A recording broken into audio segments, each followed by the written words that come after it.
So, okay, hi everyone. Great to see you all here. Today's session is called What the Heck, and it's a very popular security awareness session format from Midwald. So what it's all about background knowledge, whether it's in security awareness trainings or in news articles. Everywhere you hear about the hackers, the attackers, or the cyber criminals. But have you ever stopped and asked yourself, who are they really? What kind of people are we talking about? What motivates them? What are their goals and what drives them? That's exactly what we'll dive into today. So sit back, fasten your seatbelt, and have a pleasant flight with me to this shady world of cybercrime. But before we start, I would like to introduce myself. My name is Katharina Hoffmann, and I work at Midwald, that's a web hoster from Germany, as part of the security team. And one of my responsibilities there is raising the security awareness for our fellow colleagues. In my free time, I work as a media literacy and IT security coach at a company named Code Freaks. I teach children and teenagers about the opportunities and risk of the digital world. And I love good music like heavy metal, and when I'm not working on security topics, you will meet me on concerts and festivals as well. So unfortunately, I feel today a little bit sick, so please don't wonder if I have to stop. My lovely colleague, Raida, will finish this session, so that might be happen. I hope not.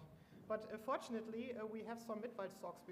Also if you have interest in the after the session, I can give you some giveaways in form from socks. Yeah, and I haven't even mentioned that we have a digital assistant with us today to guide us through the session. Maybe most of you already knows Dr. Evil from the movie Austin Powers.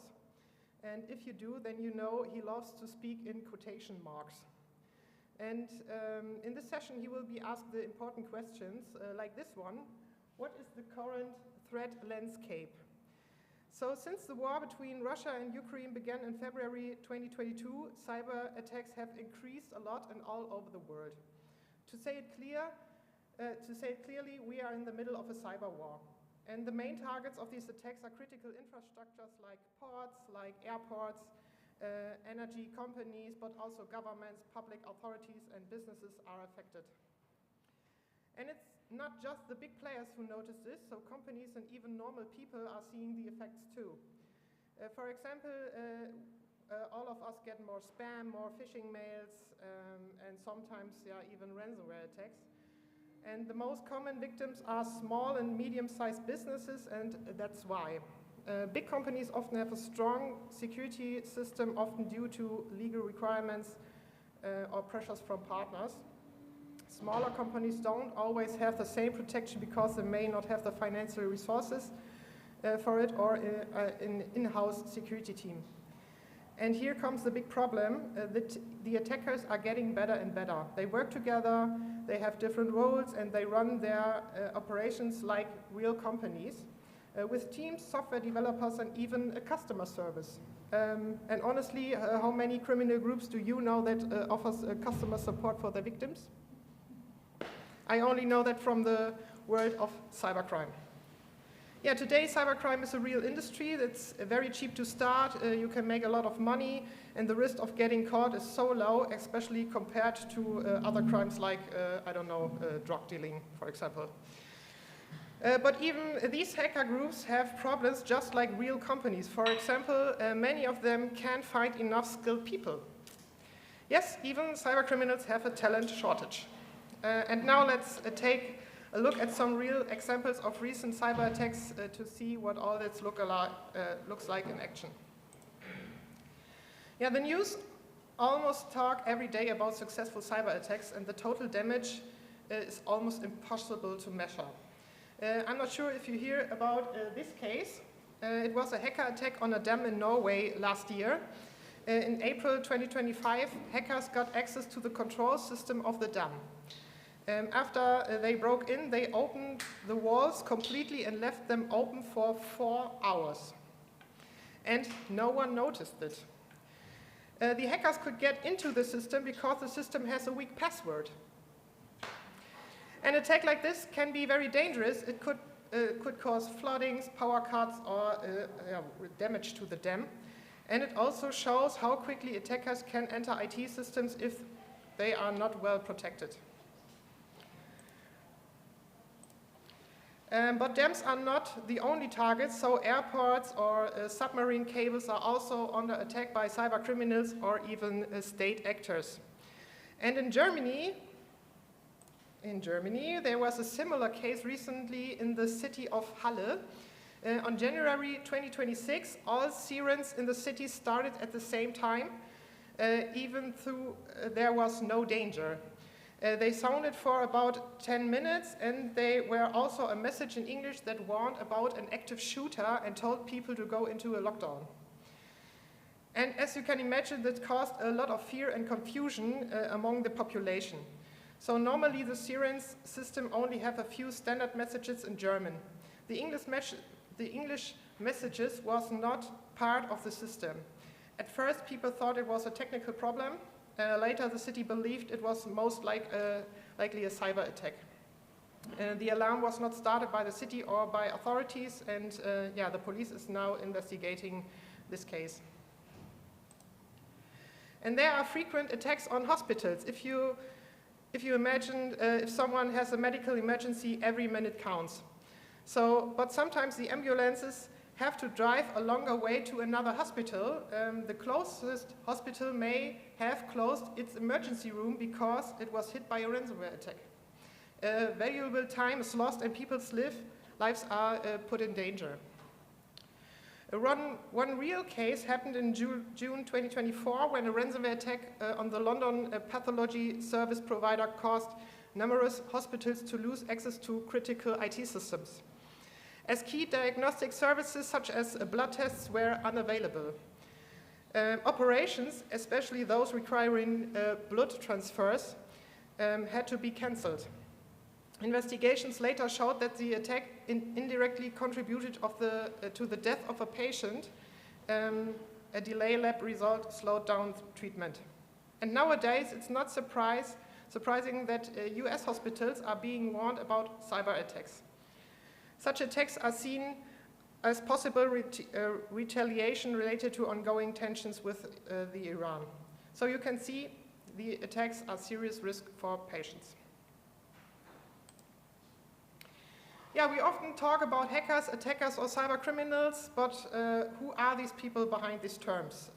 What are their goals, and what motivates them? So let's have a look.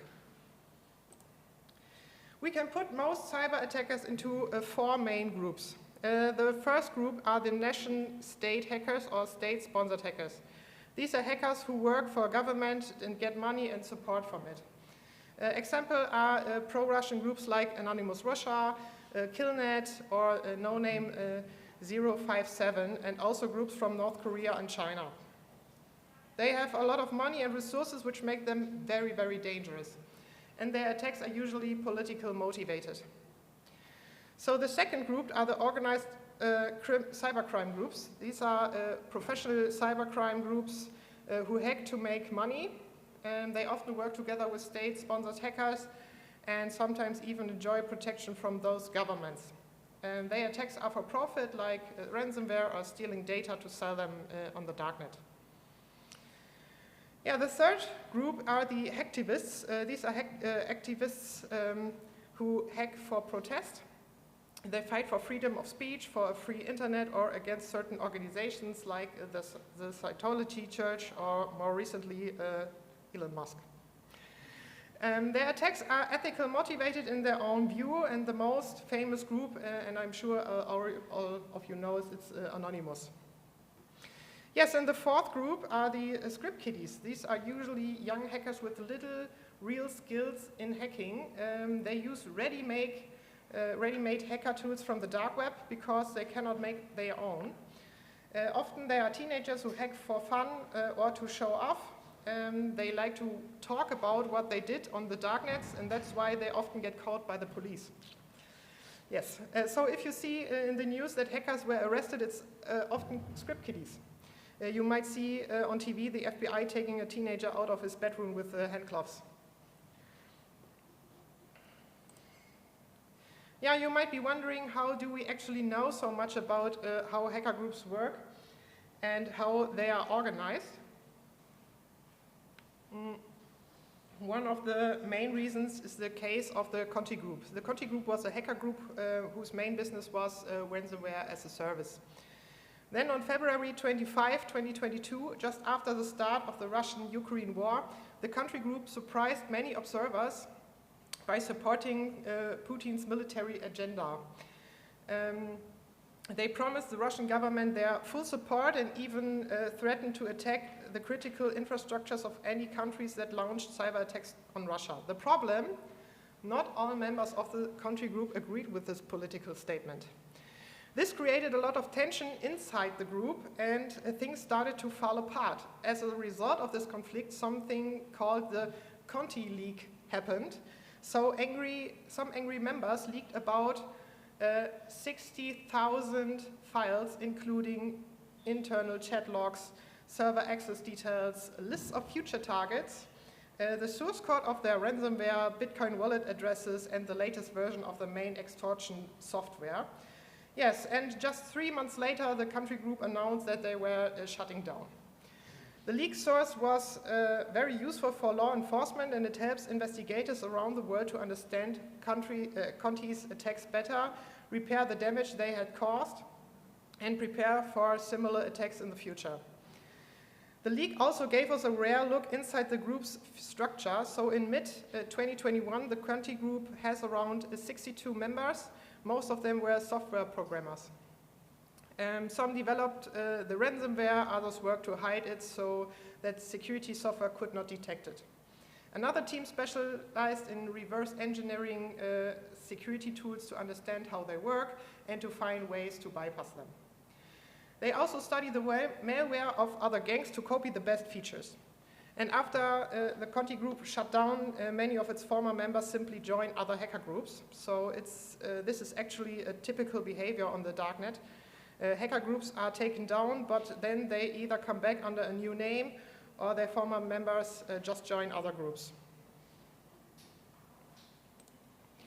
Yeah, Anonymous is an internet movement known from hacktivism and public protests. The group's motivation starts with ethical goals, but in recent years has become more political.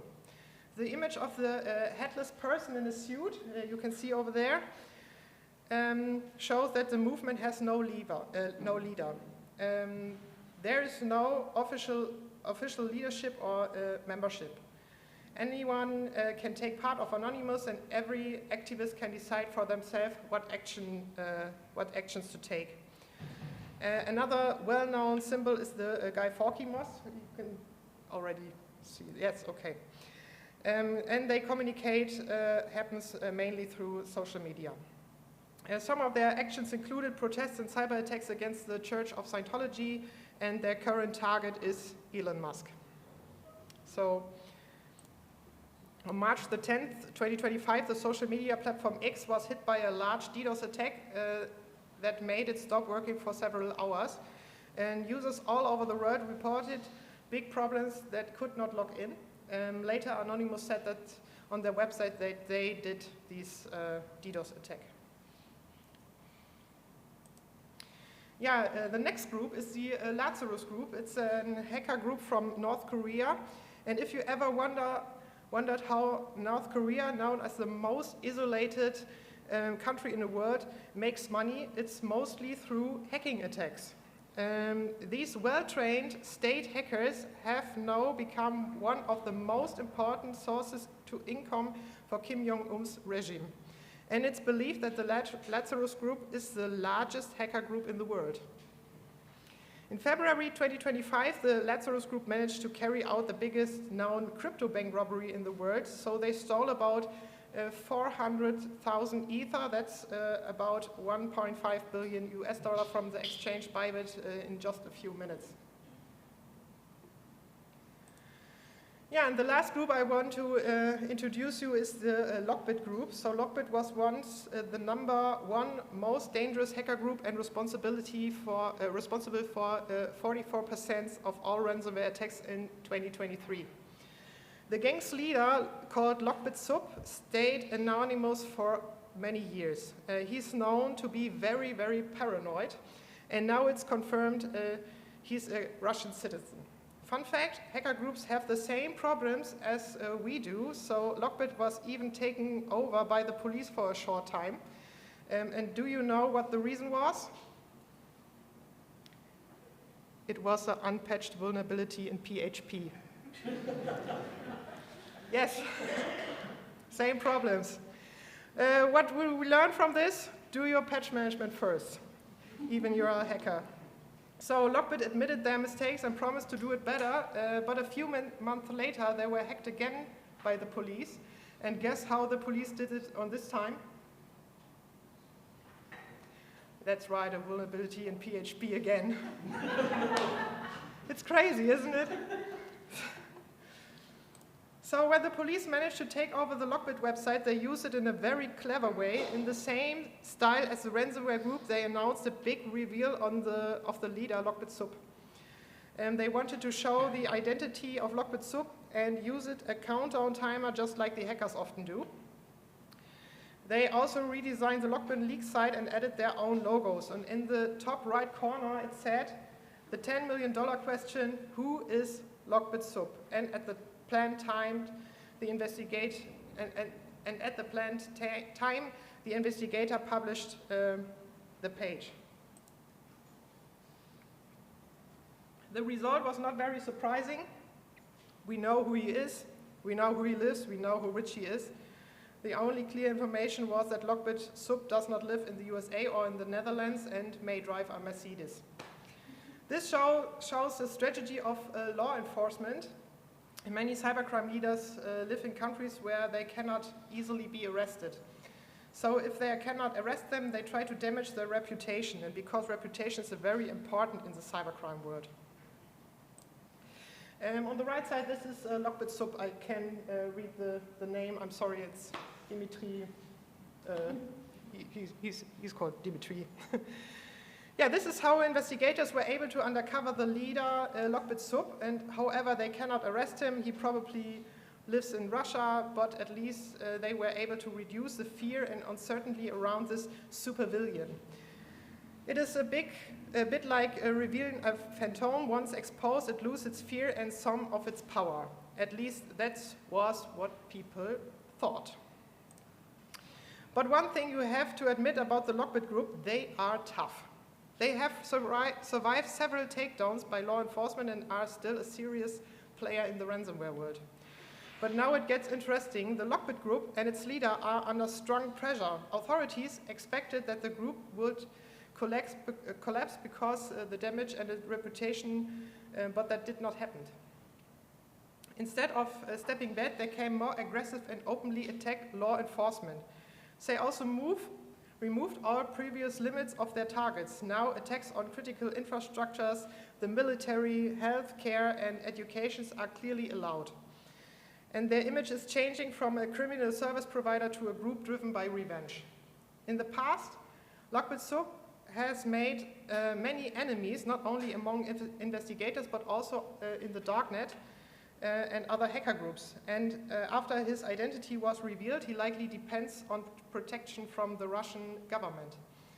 But this comes with different rules, and he now has to follow, and as a result, Lockbit has become more ruthless. Before attacks on places like hospitals were strictly forbidden, and now even these targets are allowed, and the ethical limits are gone, and there have no red lines anymore. Here's a list of allowed targets. I am not sure if you can read it. In the past, a children's hospital in Canada was attacked and its data was encrypted. And after that, the hacker group gave the hospital the encryption key for free. They said that the attack broke their own rules, and this kind of protection now seems to be gone. It's now clearly allowed to attack any medical institution, as you can see here. Yeah, you can also see here in the country that countries friendly to Russia are clearly forbidden as targets in their rules. This is another sign that Lockbit is like under the influence of the Russian government. And you can also see, it also shows that Lockbit takes over 20% of the money from each attack. And here you can see what you get when you buy a Lockbit service. This screenshot shows a attack console when a ransomware attack can be created with just a few clicks. So, for example, here is an option to turn off the Defender as the anti-malware system of Windows computers. Just one click. Now I would like to show you how a typical ransomware attack usually works over time. An attack on IT systems does not start when everything is encrypted. It often starts weeks earlier. A hacker enters the system and explore it. They look for the most valuable data, so we call them the crown jewels. They also check how backups are set up, and then they steal the data. They may sell it to use in pressure to pressure the company, but in the past, the next steps was to encrypt the system and destroy backups, but this is changing. Some attackers skip encryption because companies may pay even without it. Without encryption, it's also easier to hide the attack for companies, and authorities may never be informed. It's a win-win situation. Our goal is simple. We have to stop the attack before it really begins. So, most attacks start with people, not with computers. Hackers have a problem. Companies now know how serious the danger is and spend a lot of time and money to protect their IT systems. But hackers are also people, and they look for the easiest way in, and that is often the human. But wait, do you know social engineering? Yes.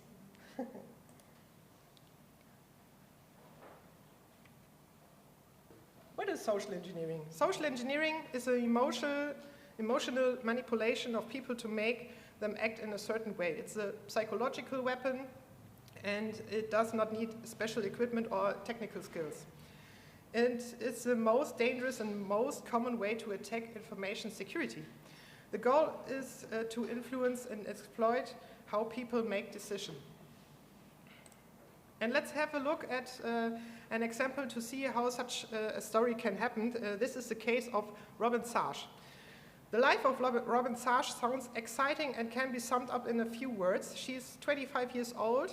She graduated from the famous MIT and works as a cybercrime analyst with 10 years of work experience at the Naval Network Warfare Command. That's the US Navy Cyber Command, and she is also very active on social media. Yeah, question, what do you think about this woman? How can she be 25 years old when she already graduated, plus 10 years of work experience? It's bullshit. Bullshit, yes, that's right. You are skeptic. I started working when I was 15 in my career. I don't see that as a flag. Yeah. We're not allowed to work at 15. Do you graduate from the MIT in that time too? What's that? Do you graduate from the MIT in that time too? Oh, I know. Okay, it's not a problem. But But secretly me. yes, this story has a problem. Robin Sarge is not only a smart and attractive young woman, she is completely made up. And who did it? He did it. In July 2010, the hacker Thomas Ryan presented his findings on social engineering at the Black Hat conference in Las Vegas. He had created this fake profile, Robin Sarge, on several social networks. Within 2 months, we talk about 2 months, Robin Sarge had over 300 friends, and the most of them are men. Among them were employees of the NSA, high-ranking military officers, the chief of staff for a White House congressman, and the information director of the US Navy. And through his fake profile, Ryan collected sensitive information, including locations of military units on secret missions, access to classified government information, and bank accounts. Yes, bank accounts. several job offers, and I think probably a few dinner invitations. So Thomas Ryan, maybe. Thomas Ryan showed that he could gather highly sensitive data and concluded that the national security would be at a serious risk if terrorist groups used similar tactics. Yeah, at the DEF CON, that's the famous hacker conference in Las Vegas too, the popular social engineering contest puts people against a company security. Participants arrive with only a stack of notes and phone numbers they collected during online research, just from the open web, by the way. And they are not allowed to make any calls beforehand. One by one, they are led into in the soundproof glass booth, you can see it on the picture, in front of a loud hacker audience in a crowded hotel conference room. Inside, they get a chair and a phone that spoofs their number, so it looks like they are calling from somewhere in the United States. Then they have 25 minutes to call a real company they are assigned to attack while the audience listens through loudspeakers. And points are awarded for how much information they can get from the often unlucky employee on the other side of the line. Yeah, if you're interested in this, you can watch this on YouTube, by the way. It's crazy. Yeah, that was a lot of information, right? Maybe some of you are asking, why is Katharina telling us all about this? It's simple, because every one of us can be targeted, and an open source community especially need a strong protection. Let me explain what I mean. Let's take a look at a modern digital infrastructure. So I think maybe you know this meme. It shows the design of the internet, and I'm sure the most of you have seen it before. It explains in a simple way how our digital infrastructure works. What stands out for this, the foundation is very fragile, and higher layers look strong, but even everything is built on something very unstable. And here at the bottom, here are the open source developers, that's you. So what happens if cyber criminals want to attack this already fragile system? Exactly, they use social engineering. And this has already happened in the past. Yeah, the exact vulnerability in 2024 was a very serious supply chain attack. So an attacker gained trust in an open source project over a long time and became a maintainer. That was possible because the original maintainer was overworked and needed help. And then the attacker secretly added malicious code to a new version of the exact compression library. This code created a hidden backdoor in systems using SSH, which could allow remote access. And the attack was discovered by a chance. A German developer noticed unusual CPU usage and slower performance on a test system. So when he investigated further, he found suspicious changes in the library. This led to the discovery of the hidden backdoor just in time before it could spread widely and cause major damage. Yeah, attackers managed to place malicious code inside NPM packages. These packages were then downloaded and used by many projects, so the malware spread automatically. The malicious code include as so-called a deadman switch. So this means that malware could stay inactive at first and only activate later. So for example, it's certain conditions that are met for if the hacker loses the control. When activated, it could damage or delete user data. And the important point is a developer trusted these packages, so they unknowingly installed malware into their own systems. And both of these attacks worked through social engineering. The exact vulnerability, the attacker exploited human weakness at the lack of support in the community. The original maintainer was overworked, which made it easier to the attacker to gain trust and become a maintainer. And at the NPN attack, the attackers used phishing to steal login credentials from maintainers, with this access, they were able to publish malicious packages in the NPM ecosystem. So watch out for phishing. Yeah, amateurs hack systems, professional hack people. That's an interesting quote from Bruce Schneier, which is, in my opinion, could not describe the situation any better. Why is that so? So companies have recognized the seriousness of the situation and are investigating a lot of time and money in technical barriers to protect their information security. For hackers, it has become more and more difficult to bypass these barriers, and so they look for the path of the least resistance, and that's the human. This is why open source communities should also take protection against social engineering seriously. The best protection is a strong and active community. We are all hackable and vulnerable for social engineering. And a social engineering attack is quick to carry out, but it can cause a very large damage.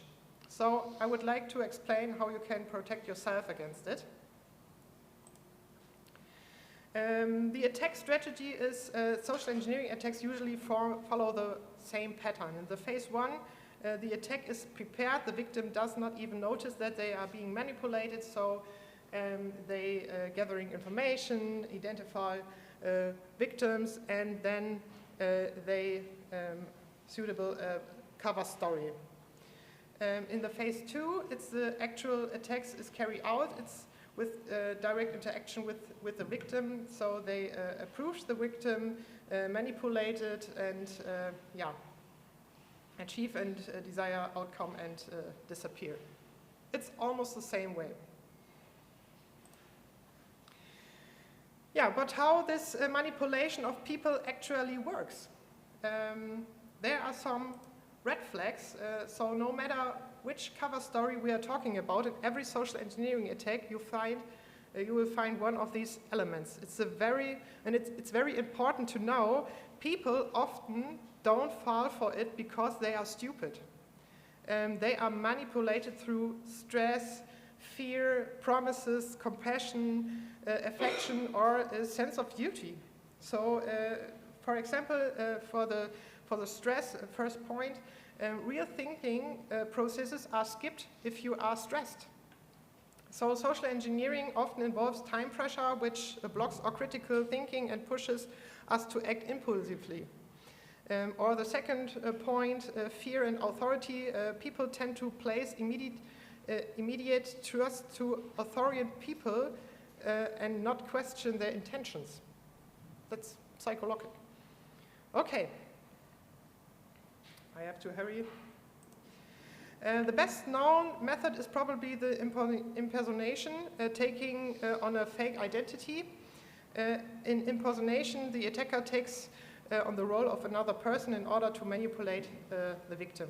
A famous example is Leonardo DiCaprio in the movie Catch Me If You Can. I think you have ever seen this movie. Okay, it's a typical social engineering movie. Impersonation is often used in phishing attacks where attackers pretended to be a trusted person or organization to steal sensitive information like passwords or login data. Yeah, and another attack, it's the deep fakes. Attackers are using AI to create deep fakes and trick their victims. So these apps need for this are available for all major app stores, which with them, anyone can take on an appearance they want. I mentioned at the beginning that I educate. This is my deepfake, by the way. Fun fact: the man on the left side, he looks like my brother. Okay. I mentioned at the beginning that I educate children about risk at the digital world. So if you have children, then please warn them about the danger of deepfakes. Pedophiles are also using this technology to make contact with children online, like this.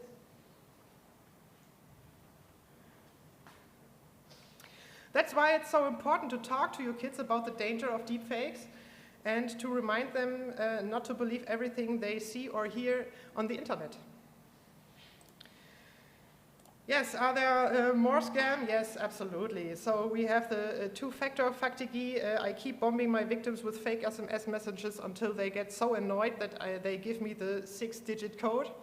Or scareware, this is a malicious software that tricks users by pretending to have found a security risk. And to remove these fake threats, the victim is asked to pay, and the so-called security update turns into the actual malware. Okay. Or we have the honeypot trick. Victims are contacted only online by fictional, usually very attractive people to start an interaction. They're flirting, there are compliments, and eventually a request for the first photo, and over time compromising material is shared, so nude photos, explicit intentions, etc. It is used to blackmail the victim for money, passwords, insider information, etc. Yeah, or the quid pro quo, and this is here the hacker offers support benefits in exchange for informations. And yes, shoulder surfing, watch out for prying eyes, who hasn't experienced it during a long train ride. It's typical that you can read all on the laptops. Yeah, fun fact, many companies believe that they have trained their employees well enough just by talking about phishing. But you can also see social engineering is much broader field, and it goes far behind phishing prevention. Yeah, how can I stay safe? The best protection is knowledge and awareness. So train, train, train. Don't just focus on phishing, but also on other social engineering threats, such as voice phishing, SMS phishing, deepfakes, or tailgating. Annual training sessions only provide strong protections for about 3 or 4 weeks, and after that, awareness starts to fade. So a better approach is to create regular, small reminders, publish phishing mails as example, as a bit of humor, and keep the topics alive. Yeah, and verification is the key. So use verification codes as in customer portals, but also ask verification questions if you're not sure if you talk with the right person. Yeah, we also need a healthy error culture. So employees must know that social engineers use deliberate manipulation and that humans are naturally vulnerable for that. And of course, please use two-factor authentications and a password manager. These helps limit the damage in a phishing attack succeed. Yes, and a healthy level of skepticism never hurts. So, my advice to you, stay informed, stay aware, and help protect yourself and the open source communities from harm caused by cyber attacks. So thank you very much for listening, and here you find my contact details.